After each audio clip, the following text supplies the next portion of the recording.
Migraines, cluster headaches, or even tension headaches. Did you know that your body has the ability to heal itself? And it does so all the time, even when you're not aware of it. So take this for example. Have you ever had a cut on your hand? And if you look down at that cut and you said, don't heal, don't heal, don't heal, would it really stop healing? No, of course not. So there's physical laws that our body works with. What we want to do is work with that physical law. When you're having a headache, when you're having these symptoms, something is not working correctly, something is failing. What we've learned is that the upper cervical spine plays a crucial role, a key role in this overall health and to resolve these types of headaches.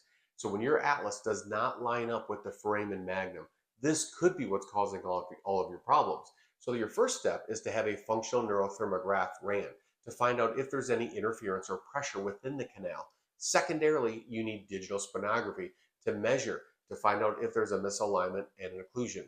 If this is you, comment below or share this video with someone you know who could benefit from this procedure.